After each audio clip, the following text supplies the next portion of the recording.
ઝઘડિયામાં ચેતર વસાવા દ્વારા કામદારોને લઈ અને એક વિરોધ ચાલુ કરવામાં આવ્યો। ત્યારબાદ ચેતર વસાવાના દિવસ જોયોના રાત અને આખો આંદોલન ચાલુ રાખવામાં આવ્યો। અંતે આ આખા આંદોલનનો એક નિર્ણય આવ્યો છે।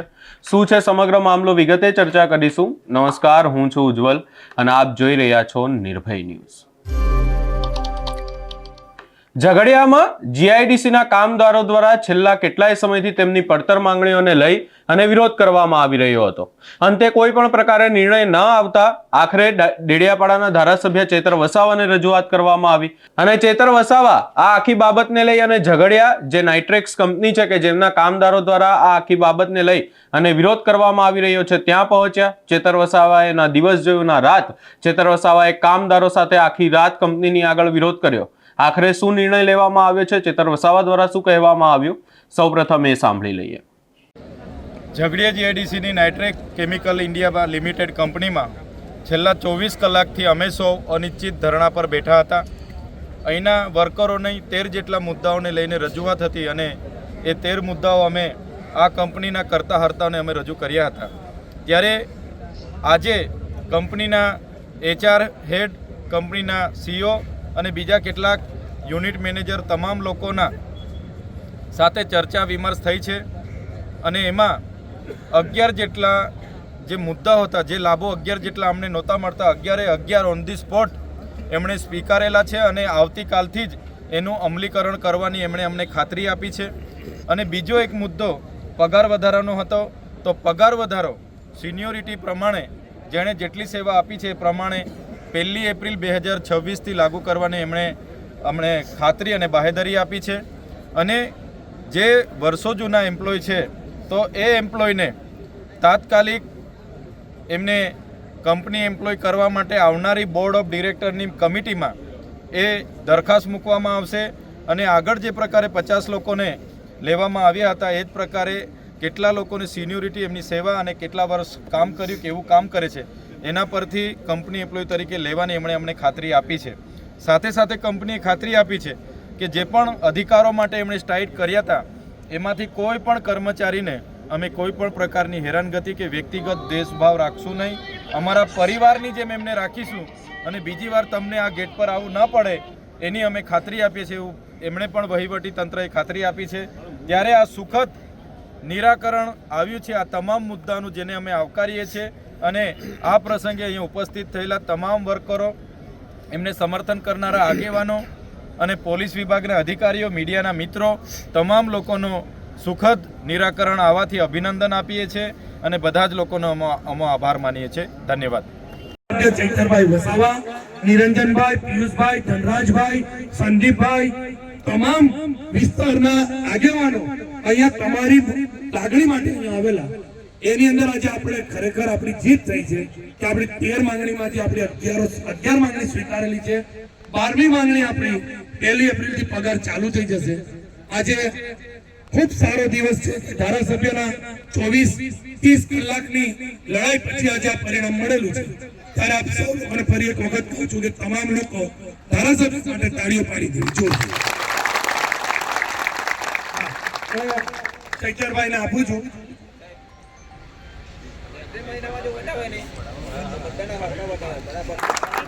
આપણે સાંભળી લો, આપણે નાઇટ્રેક્સ કેમિકલ ઇન્ડિયા લિમિટેડના કામદારોના સમર્થનમાં એમની જે 13 જેટલી માંગણીઓ હતી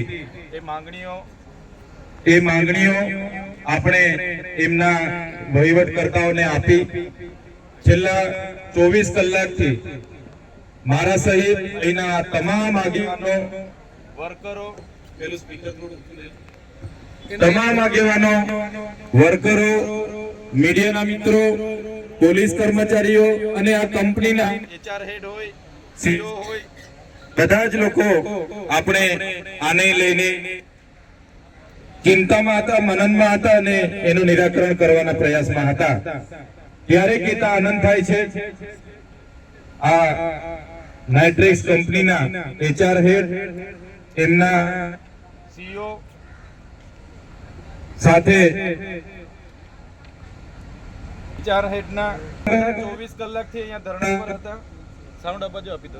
પ્લાન્ટમાં જે કામદારોને 13 જેટલી મુદ્દાઓની રજૂઆત હતી, તો 13 જેટલા મુદ્દાઓ આપણે અહીંયા નાઇટ્રેક્સ કંપનીના વહીવટકર્તાઓને આપ્યા. ગઈકાલે પણ આપણી 2 બેઠકો થઈ, આજે પણ આપણી 1 બેઠક થઈ અને બધાના સહિયારા પ્રયાસથી એમાં મીડિયાના મિત્રો, પોલીસ અધિકારીઓ, આપણા તમામ આગેવાનો અને જે અહીંયા વર્કરો છે એમની તમામ બધાના પ્રયાસોથી એમાંથી 11 માંગણીઓ તો અહીંયા ઓન ધી સ્પોટ પૂર્ણ કરી છે. એમણે કીધું કે આ 11 માંગણી અમે સ્વીકારી લઈએ છીએ. 12મી માંગણી માટે એમણે 1 એપ્રિલથી અમે જે નાણાકીય વર્ષ 31 માર્ચે પૂરું થાય છે અને 1 એપ્રિલેથી 12મી માંગણી પણ અમે સ્વીકારી લઈશું અને તે દિવસેથી એમની પગાર વધારો ચાલુ કરી દઈશું, ઇન્ક્રીમેન્ટ ચાલુ કરી દઈશું. એમણે અમને એની પણ થોડો સમય માંગીને એમની પણ ખાતરી આપી છે. અને જે કંપની એમ્પ્લોય તરીકે પરમેનન્ટ કરવાની વાત છે, તો આગળ 50 લોકોને કર્યા હતા એ જ પ્રકારે તમારામાંથી બીજા બહારના કોઈ નહીં પણ તમારામાંથી સિનિયોરિટી પ્રમાણે, સેવા પ્રમાણે અને જેમના કામ પ્રમાણે એનું એ કરીને એમને પણ કંપની એમ્પ્લોય તરીકેની દરખાસ્ત બોર્ડ ઓફ કમિટીની બેઠકમાં કરીશું અને એમને અમે ત્યારે લઈશું એવું એમણે આપણને ખાતરી આપી છે. ત્યારે મને લાગે છે કે આપણે બધાએ જે પ્રકારે ધાર્યું હતું એ પ્રકારે મોટે ભાગની સંતોષકારક આપણી માંગણીઓ સંતોષાઈ છે. ત્યારે આજે અને સૌ માટે આજનો દિવસ ખૂબ સારો રહ્યો એ બદલ બધાનો અને પ્રકૃતિનો પણ આભાર માનીએ છીએ. ધન્યવાદ. હવે આ કાર્યક્રમ અહીંયા પૂર્ણ થાય છે. જે હમણાં HR હેડ હતા અને ચીફ ઓફિસર હતા અહીંથી ગયા, એમણે કીધું કે ઉપર એમની કમિટી સાથે એમના જે 3 પાર્ટનરો છે ત્રણેય સાથે વાત કરી, એમાં બીજા 2 જણ કઈ બહાર ટૂર પર છે એવું કીધું. તો બોર્ડ ઓફ ડિરેક્ટરની હમણાં કમિટીની બેઠક મળશે, એમાં એમણે કીધું કે તમારા 13 માંથી તો અમે 11 આજથી ચાલુ કરાવીએ છીએ, પણ 2 જે પગાર વધારો, તો પગાર વધારો અમારે કરી જ આપવાનો છે, પણ 1 એપ્રિલથી, હમણાં આપણે જાન્યુઆરીમાં છે, 1 એપ્રિલથી અમે પગાર વધારો કરી આપીશું એનું એમણે કીધું. બીજું એમણે એવું કીધું કે કંપની એમ્પ્લોય તરીકે પહેલા જે 50 લોકોને અમે લીધા હતા એ જ પ્રકારે હમણાં અમારી બોર્ડ ઓફ ડિરેક્ટરની મીટિંગ મળશે, એમાં સિનિયોરિટી પ્રમાણે કેટલા લોકોને કંપની એમ્પ્લોય તરીકે લેવાના એ તમારામાંથી જ અમે લઈશું. 12 માંથી કોઈને પણ એક જણને કંપની એમ્પ્લોયમાં લેવામાં આવશે નહીં. તમારામાંથી સિનિયોરિટી પ્રમાણે, કામ પ્રમાણે જ અમે લઈશું એવું એમણે કીધું છે. તો હવે અમે બધામાંથી 2-3 આગેવાનો તમારા આગળ આવી જાઓ. હવે આપણે શું કરવાનું એની ચર્ચા કરી લઈએ. 2-3 તમારા લીડરો 2-3 આગળ આવી જાઓ ને અહીંયા જે મેન આગેવાનો છે એ પણ આગળ આવી જાઓ, તો આપણે ચર્ચા કરી લઈએ. આવી જાઓ, 2-4 જણા આગળ આવો એટલે આપણે ચર્ચા થઈ જાય. ખાનભાઈ હોય, નિરંજનભાઈ હોય, રજનીભાઈ હોય, સંદીપભાઈ હોય કે આપણા ધનરાજભાઈ કે પિયુષભાઈ, આ તમામ લોકો તમારા ન્યાય માટે જ આવ્યા છે. તમારા ન્યાય માટે અમે આવ્યા. તમે અમને 13 મુદ્દાઓ આપ્યા હતા કે ભાઈ આટલું વસ્તુ અમને મળતું નથી. કંપની મેનેજમેન્ટ સાથે ગઈકાલે આપણી 2 આટા અહીંયા બેઠક થઈ અને આજે 1 આટા બેઠક થઈ. તો એમાં એ લોકોએ 13 માંથી 11 તો આજેથી મતલબમાં તમે કંપનીમાં ચાલુ થશો ત્યારથી જ એમણે ચાલુ કરવા માટેનું 11ની આપણને બાંહેધરી આપી દીધી. જે તમને હતા ખાલી 2 જે 2 તમારા, એક તો પગાર વધારાનો છે અને બીજો કે કંપની એમ્પ્લોય જે આપણે પરમેનન્ટ કંપની કરે એની વાત છે ને, તો એમાં એ લોકો એવું કહે છે કે એક માલિકથી પણ આ વસ્તુ, એક માલિકથી કે એક વ્યક્તિથી આ નહીં થાય. બોર્ડ ઓફ ડિરેક્ટરની આજે અમારાથી ડિસિઝન નહીં અપાય, પણ બોર્ડ ઓફ ડિરેક્ટરની આ મહિનાની જ્યારે મિટિંગ થાય એમાં આ કંપનીના એમ્પ્લોયને કેટલા લોકોને કાયમી લેવાની એની ચર્ચા થશે. અને જે પ્રકારે આગળ 50 લોકોને કંપની એમ્પ્લોયમાં લીધા છે એ જ પ્રકારે આ જ લોકોમાંથી અમારે જેટલા લોકોને લેવાના છે આ લોકોમાંથી તબક્કાવાર અમે કંપની એમ્પ્લોયમાં લઈશું. પણ ક્યારે બોર્ડ ઓફ ડિરેક્ટરની મિટિંગ થાય એમાં નિર્ણય લેવાશે. એટલે એ વહીવટની બાબતો છે અને આમના મર્યાદામાં પણ એ આવતું નથી, એમની સત્તા નથી. બોર્ડ ઓફ ડિરેક્ટર હોય એમના જેટલા પણ 2 માલિકો હોય, 3 માલિકો હોય, બધા જ બેસે, એમનો GM બેસે, એમનો MD બેસે, બધા જ બેસીને આ નિર્ણય લેતા હોય છે. તો એમણે બોર્ડ ઓફ ડિરેક્ટરની મિટિંગ થાય એમાં આ મુદ્દો લઈ અને ચર્ચા કરીને તમારામાંથી જ લઈશું એવું એમણે હમણાં વાત કરી છે. અને બીજું એમણે એવું કીધું કે જે પગાર વધારો છે, તો પગાર વધારો એમણે જે સરકારી નાણાં વર્ષ આપણે માર્ચ 31નું છેલ્લો દિવસ હોય છે, 31 માર્ચ એટલે નાણાં વર્ષ છેલ્લો દિવસ, એટલે જેવો આ વર્ષનો 31મી માર્ચનો છેલ્લો દિવસ પતે એટલે 1 એપ્રિલથી તમારા જે લોકો સિનિયોરિટી પ્રમાણે કેટલા વર્ષ કંપનીમાં સેવા આપી અને એનું કામ શું છે એ પ્રમાણે તમને પગાર વધારો કરી આપવાની એમણે ખાતરી આપી છે. તો હવે શું કરી શકાય? અમે તો તમારી સાથે જ છે. તમે કહેશો મહિનો બેસો તો મહિનો બી બેસીશું, તમે કહેશો 2 દિવસ બેસો તો 2 દિવસ, અમારે કોઈ પીછેહટ નથી. પણ હવે 13માંથી 11 સંતોષ, 11નું ફાઇનલ અહીંયા ડિક્લેર થઈ ગયું. ફાઇનલ એમણે કહી દીધું આટલું મારે કરી દેવાનું.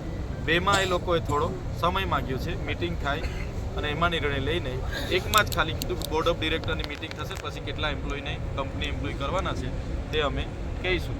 મિટિંગનો એજન્ડા ક્યારે નક્કી થાય, ક્યારે મિટિંગ બે એની કોઈ ફિક્સ તારીખ નથી એવું એમણે કીધું છે. બીજું કે પગાર વધારા માટે 1 એપ્રિલથી પગાર વધારો ઇન્ક્રીમેન્ટ લાગુ કરવાનું એમણે આપણને બાહેધરી આપી દીધી છે.